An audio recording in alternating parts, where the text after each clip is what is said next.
Hello, beautiful souls, and welcome. Today we are on day 5 of our life fulfillment.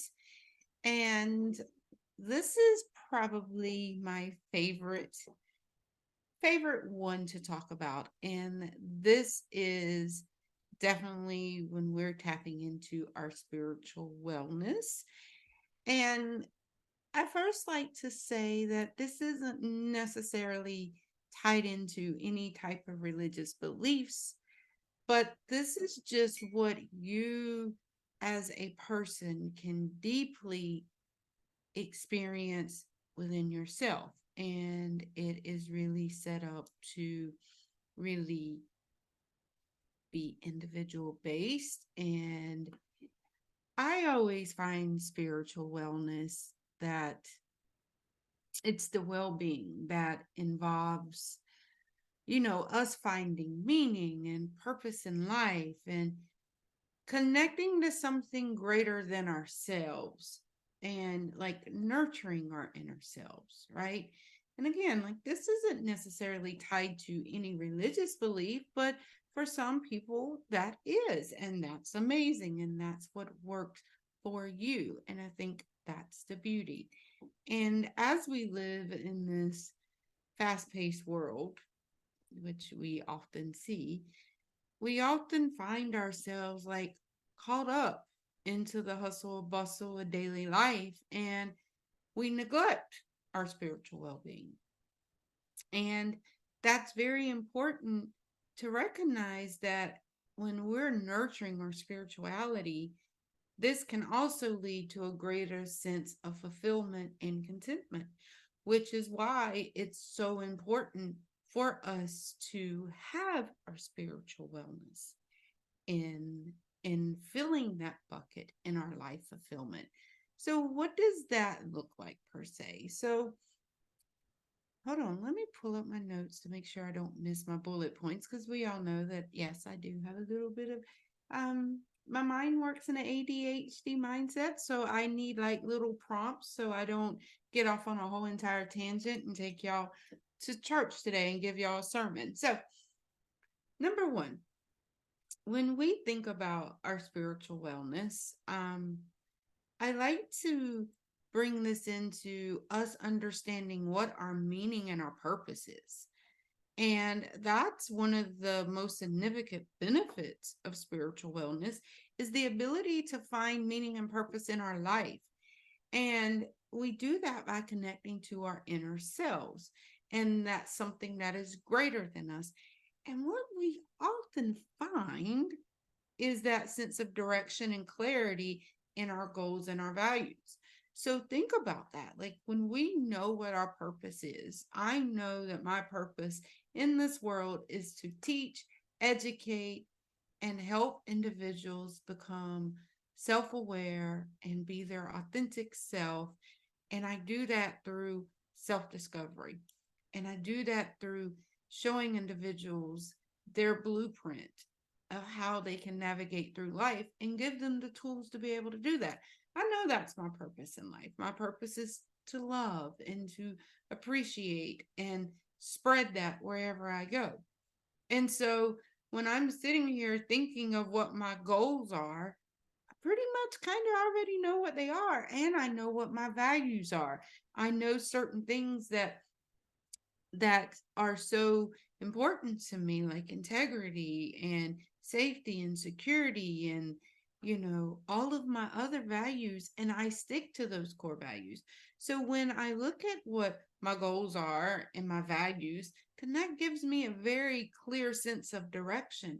And what I've recognized in myself is when there is confusion, that means I'm turning away from my purpose, because there is no confusion in my purpose and what I'm supposed to be doing. So when there shows up to be confusion and lack of clarity, then that's my indication that I got off on the wrong road. Okay. I like to navigate through life with a GPS, and I know it's like those lane assist. If you get over in a car, it's going to snatch you back. Well, to me, when I get confused, it's snatching me back in my lane. Like, yeah, no, You're not supposed to be getting confused. You're not supposed to lack clarity. Let's come back over in our lane. And so that helps me. Resilience. That's the next thing. Spiritual wellness helps us build our resilience in face of adversity. And with having this strong spiritual background and foundation, it can provide strength to cope with our life challenges. And this allows us to bounce back more quickly.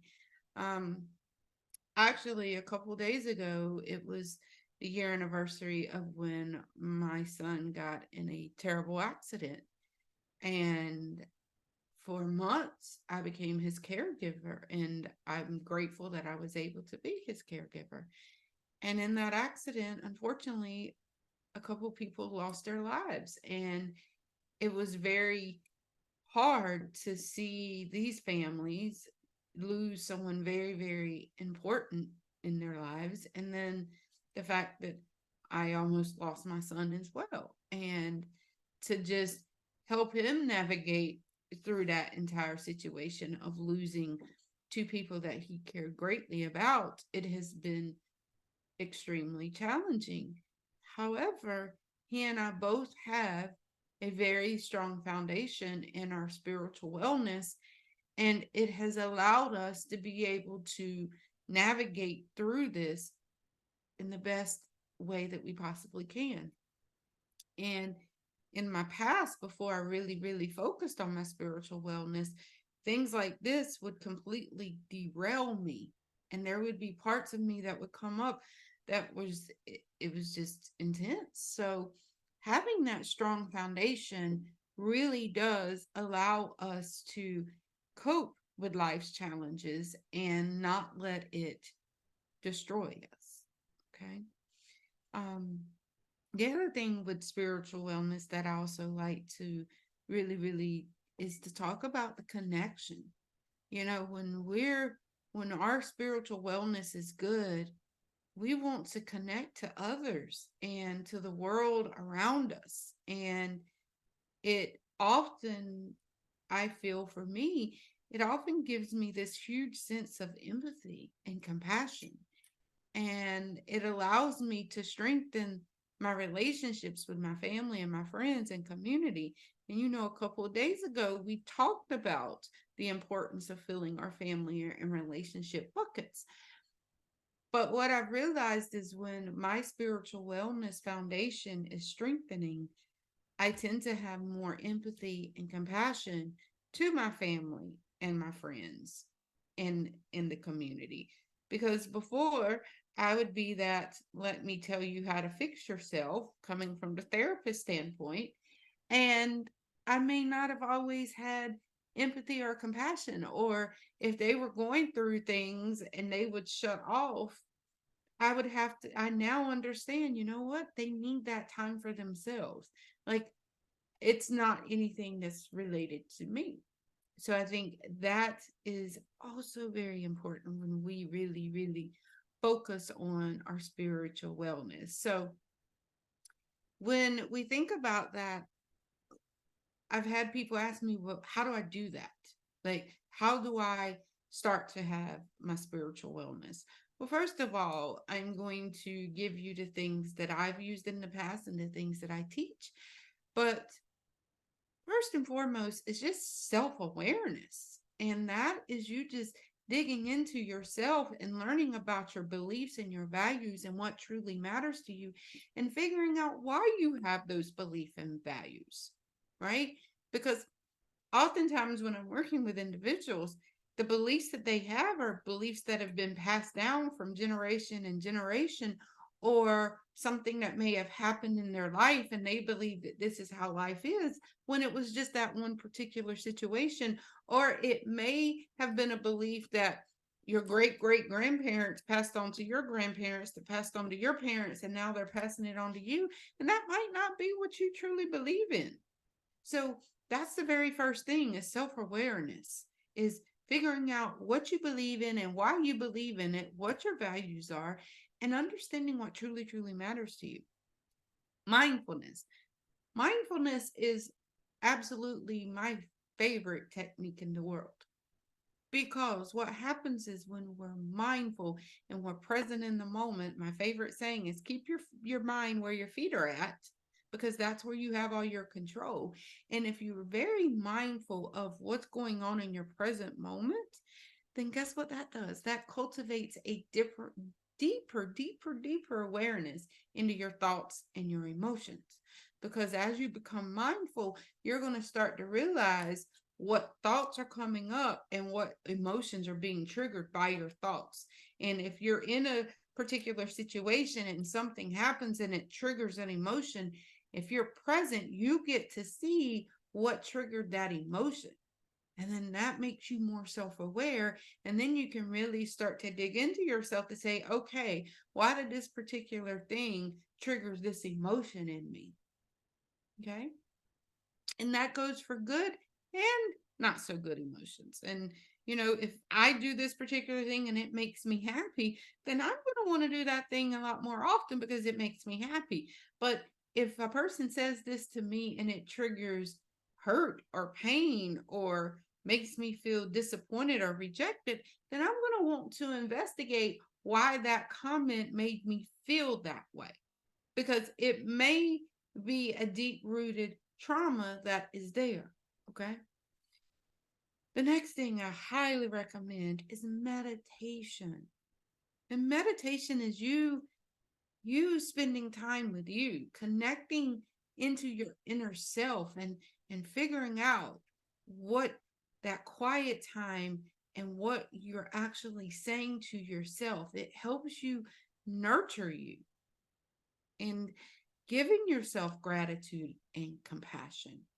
And that giving that to yourself is the most important thing you can do, is to love yourself, give yourself gratitude, give yourself compassion.